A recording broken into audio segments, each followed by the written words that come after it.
29 past 9, DCFM 88.9, and the Mayor of Dubbo, Councillor Matthew Dickerson, is with us. Good morning, Mr Mayor. How are you? Good morning, Richard. You're so formal with me, aren't you? Mr Mayor. So much respect, Richard. I'm impressed. Well, I had to call you Mr Mayor when I was your deputy. Nothing's changed. And no, you refer to, and in council meetings, you refer to as Mr Mayor. Yeah. And I think it's appropriate Yes. for the office, whoever the mayor is. Indeed.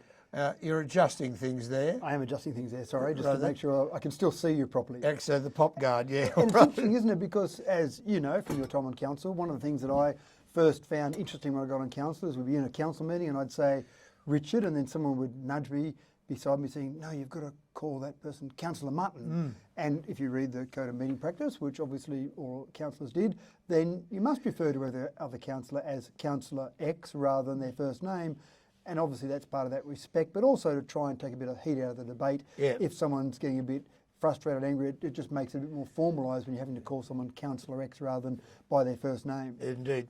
A few things to ask you about. Firstly, what are we doing about the roads? I mean, the boys are out there patching as quickly as they can, but is there any extra funding coming for the roads? I know the roads are shocking everywhere. It's not only Dubbo, it's right throughout the city. We did a chicane and some Mercedes-Benz on Saturday around Gulgong, certainly from one side of the road to the other. That's on highways. Yeah. So what have you heard? So the roads are an issue without a doubt. Now last week I was in Hobart at a roads congress. This is a nationwide roads congress. And I suppose what gives you some heart, it doesn't solve the problem, but it gives you some heart that every other council that we spoke with along the eastern seaboard, Queensland, Victoria, New South Wales, all have the same problem with the roads being in an absolutely horrific state. It doesn't seem to be as bad in WA, but they don't seem to have had the same amount of rain that we've had here. The Congress last week prompted 2 emergency motions from 2 state-based organisations, Local Government New South Wales, the peak body for councils in the state, and Country Mayors Association, both put out motions and media releases based on that, calling on the state government for emergency funding. They're seeing the situation with the roads so bad at the moment that they're actually using that word emergency, which organisations don't throw around that word lightly. So emergency funding. Now we did see Sam Faraway, the Minister for Regional Roads and Transport, about 2 weeks ago, came out with an emergency $50 million of funding, which sounds fantastic. That's spread across 95 councils. Won't go anywhere. It's about $500,000 roughly that we might get, plus or minus a little bit there. To put that in perspective, Richard, this financial year, we are budgeted to spend $28 million on our roads. We estimate that before these later series of rain events, our infrastructure backlog on roads alone was $40 million. $500,000, I actually said to Sam, had a one-on-one conversation with Sam, and I said, thank you very much. I'll take $500,000 from the state government any day of the week. But just to put it in context, that's the expenditure we're already doing, and we need a lot more than that. So $500,000 will scratch the surface, but we need significantly more. So I haven't got any great news for you in terms of any relief to say we've got a magic solution to fix all the roads. One of the things, or a couple of things discussed last week at the Roads Congress in Hobart, one was how do we do roads in a more cost-effective way that can handle rain better, and there were a range of ideas talked about around that. And the other one was, how do we do funding? Do we have our funding model wrong? Are there different ways to do funding? And we're actually exploring some ideas right at the moment in terms of how we can bring some of that funding forward. I'm talking about major expenditure funding, not a couple $100,000 here and there. I'm talking about millions of dollars of funding, bring that forward with a guarantee that proponents that are developing projects down the track will pay that money to council with the work that we'll have to do on roads in the short term. So there are things being worked on, but I've got no easy, simple answers for you because the roads are in a bad condition. My wife blew 2 tyres just the other day, and that's a common scenario I'm hearing when I took the car in or had it dropped off, had to get it towed because 2 tyres were gone. We had to get it taken into a tyre repair place, and they said they're getting, that one organisation is getting about 6 people a day coming in with tyres that they've blown. So it is a common problem without a doubt. Yeah, indeed. All right. So no easy solution. And Saxon Road, no easy solution. You're looking at your watch and... just hanging up on a phone call coming in at the moment. Right, they're not listening to DCFM, obviously, Richard. That's right. Oh, dear. You've got to be somewhere at 10 o'clock. We'll be finished well before that. Okay, the land auction. Absolute dismal failure. You've got to admit. So it would have been nice to have sold more blocks of land without a doubt, Richard. And it's one of those things that you've got to try things. You can't just keep doing things the same old way. Why did you go to auction? I mean, surely, wouldn't the best way to be to say to all the real estate agents in Dubbo, here you are, we're going to put these blocks of land out. Here's a dodger. You do the advertising, because I believe you're advertising. Well, we didn't see a cent of advertising here. I believe the Liberal got a bit and another radio station got a bit, and that was about it. And it was very late. Why didn't you get all the real estate agents around the place to do all the advertising for you? If you'd give them a dodger each, they would have put them in their, their brochures that they send out. We get something from a couple of our sponsors here. That's Reddens and Bob Berry, and they send their emails to us every week with the houses they got for sale. So one of the things with the auction, the decision that council made to go to auction, was simply because the market was so volatile. Was it your decision or a council decision, or was it the CEO's decision? That was a council decision, so a resolution of council. Who motivated the decision?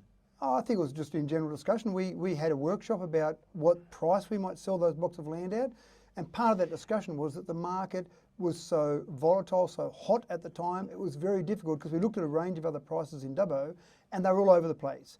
And so the consensus... Is that why you didn't have reserves? I know there were reserves, definitely there were reserves on there. So we had to have a reserve on there. The auctioneer had a reserve that was confidential, the reserve, but the auctioneer obviously knew that reserve, knew when the blocks were on the market. That's why so many handed in? That's exactly right. The reserve might have been a bit high. Now, to be fair to the auctioneer and to the process, I think it was still the right decision, and I'll go into that in detail in a moment, but probably the biggest part of it was the construction process was delayed by the rain, and I think if it had been 3 months earlier, when the market was red hot and interest rates hadn't gone up, I think the 52 blocks would have sold, and they would have all sold at great prices. Okay, what are you going to do with them now? You've got 40 that not sold, I believe. Yeah, so 12 were sold at auction, 40 not sold at auction. And the great part about it, and that was part of the decision that we made, the discussion we had, let's put them out to auction. That will determine what the price is in the market, what better way to find out what the real price for something is than go to auction. And then if we don't sell them at auction, we can simply go to private treaty, the way we normally would have sold blocks. Okay, so the 12 that sold, what was the average price of those? We were getting up around $380, $390, even $400 per square metre for those blocks. Obviously different size blocks, but some of the 600 square metre blocks, for example, they were getting $230 to $240 grand, which is a pretty good price for a block of land in Dubbo.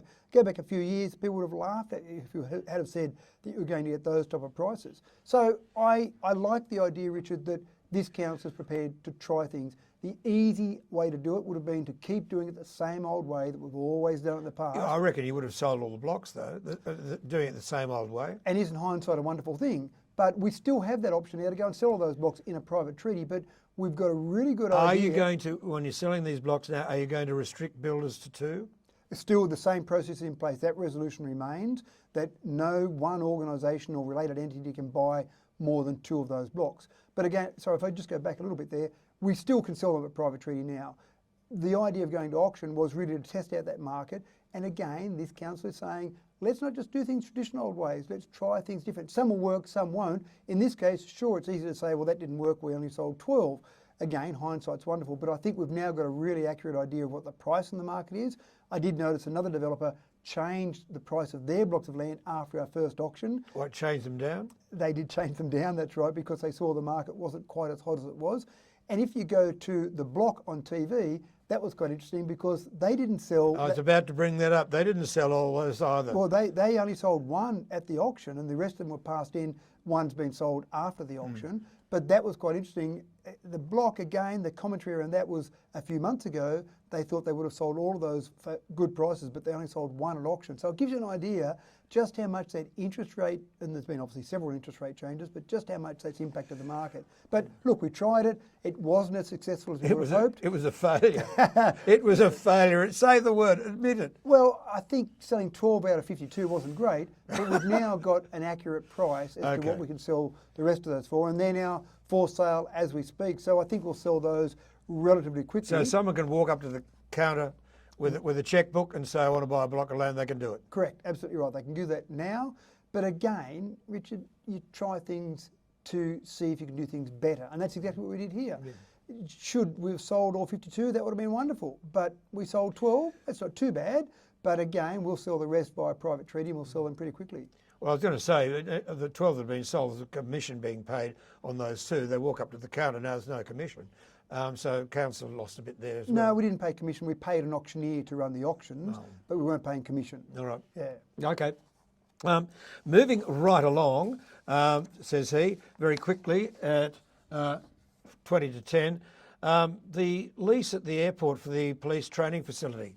Yes. Why did that go into confidence at the council? A commercial arrangement. So with any commercial arrangements like I that, understand, but it's a government department, it's on Crown land. Surely that's not a commercial arrangement that you need to do in confidence? yeah, that's still a commercial arrangement. So the decision was to have those arrangements in place in a commercial environment. So often if we were leasing something like that, then maybe that particular business proponent, in this case the police, may not want all those details to be out there in the public. Again, it's one of those things going into confidence. I hate going into confidence for anything at council, but there are some times when you have to do that. And if it might give some sort of advantage to any organisation, then you've really got to consider what council's role in that might be. So the decision was made to do that, and that's gone through that process. Obviously the resolution still comes out. The public still knows that we're leasing that land to the police force, but again, all the details of those discussions and that information stays confidential. Okay, when's the training facility starting? When's it starting to be built? Yeah, good question. No, that's not under our control. Obviously, that'll be to do with the state government in terms of the processes they'll have in place there. All we've done is said, we'll lease you the land, and now it's up to you to go and build that facility. And as soon as possible is what I would say, because that's going to be great for Dubbo. The amount of people that will go through that, the amount of people that will come to Dubbo, that's actually building into a really important hub out there at the It is. I've got airport to now. agree with you, yeah. With the fire services that are out there, with the training services that are there, with the people that are coming and will come through Dubbo as part of the training that they'll be doing with those state government facilities, really important part of Dubbo's overall economic future. Okay, and we just got to get the airport extended now so we can land a 737. Well, we won't go into that. Complaints to council. You've had complaints. You're talking about code of conduct Yeah, complaints? code of conduct complaints. Who's Yeah. been naughty? Well, I don't know. As you would know, the process is they go to our complaints coordinator. I'm not privy to that information. They go through a process there, and then the decision is made whether or not they need to be investigated further. How many? We had 5, so go back 2 steps. We have to, via state government legislation, report annually on how many code of conduct complaints have been lodged against councillors. We said, as this council said, we don't think that's good enough to report annually, so we want it to come to council every 3 months. So we've got it coming every 3 months now. So for the first 6 months of the year, we had 0 complaints. For this latest quarter, we had 5 complaints come through to council. Unfortunately, in amongst all the numbers that had to be reported from state government legislation, there are still many of those complaints from last year. There were 55 complaints, for example, in one period last year. So they're still going through the system. Some of those are still being finalised. And the cost of some of those, a couple of $100,000 was spent on dealing with those code of conduct complaints from last year. So there's still some of those costs that we're still paying now. Obviously, in an ideal world, I'd like to see 0 complaints, but the process is there. If people feel they need to use it, then use it. Of those 55 complaints last year, were they related to this particular council or previous councils? They were related, those 55 were related to the previous group of councillors. And so, again, the ones for that last quarter, 5 of those were related to this group of councillors. Now, again, I don't see any of that information. The only thing that I will see is if they actually go further to be investigated and then eventually come back to council. At this stage, none of them that I know of have been progressed further because obviously they haven't come back to council yet. Would those 5 complaints be from a particular group of people, do you think? I have no idea. Again, if the process is done correctly, which we are doing it correctly, the mayor of the day, the councillors are not told about it. Obviously the councillor that's the subject of the complaint is told about it, but the councillors aren't told about it. The complaints coordinator takes that complaint, will go to an initial assessment and then decide whether it needs to go to further assessment. As far as I know at this stage, they've all been knocked back at the initial assessment stage because they haven't been of a nature that needs to be investigated further. But again, I'll know more if they do eventually come back to council. Fair enough. Very quickly, the Energy Zone project, good for council? The renewable energy zone here? Yeah, so you're talking about Energy Co? Energy Code and the Arana. Yeah, the whole Arana renewable energy zone, it's not good enough yet. And this is a bit of a bugbear of mine and fellow councillors. We, as in this area, the renewable energy zone that we're part of, mainly down around the Badangra area, is going to be providing a huge amount of power for the state, in fact the nation. There's a solar farm down there at the moment that provides power for 72,500 homes. No, I went past it the other day, it's huge. Huge, 200 megawatts. Yeah. There's a wind farm down there that provides power for approximately 100,000 homes. These are the beginnings. We've got another 400 megawatt solar farm and then another 800 megawatt solar farm. We've got another wind farm that's 3 times the size of that current wind farm. They're all great for saving the world. They're all great for providing power for this nation. But what does the Wellington community, what does WA Regional Council get out of it? Not a lot is the answer. The wind farm down there at the moment provides approximately $80,000 in a community benefits fund for the community. Not a lot of money. It's to Wellington only, by the way, yeah. Wellington only, and I don't have a problem with that. That's impacting directly the Wellington community. The 200 megawatt solar farm provides $0. And I had a conversation with the Premier only 2 weeks ago, and one of the points I put forward, roads was the first one, but one of the points I put forward was the problem that I have is when a renewable project comes forward, if it's a solar project, there is no compulsion to have any fund go to the community. If it's a wind farm project, they have to have some funds go to the community. I don't understand why. I don't understand why a wind farm has to, a solar farm doesn't. Now, you can have a voluntary planning agreement with a solar farm, but if you own a business and I say to you, Richard, you can volunteer to hand over some money to the community or not, you're going to say, I won't, thanks very much. Why do I do that? And council is not the consent authority. So we have zero power in approving any of these projects. So the ability for us to influence that and say, we need you to commit some funds before we'll approve that project, that isn't within the realm of our possibilities because we aren't the consent authority. So we need to get that better because I expect the Wellington community, WA Regional Council, to be able to benefit financially from these projects. But at this stage, there's not enough financial benefit for the community in these projects. Yeah, that's why I asked the question. I'm glad you answered it that way. Yeah. All right, so that's it. The land auction was a dud, a complete failure. Those are your words, I will repeat, Richard. Yes, I know, I want you to say failure, but you won't. The road funding, okay, we understand about that. Complaints to council, well, we'll find out more. And the energy project.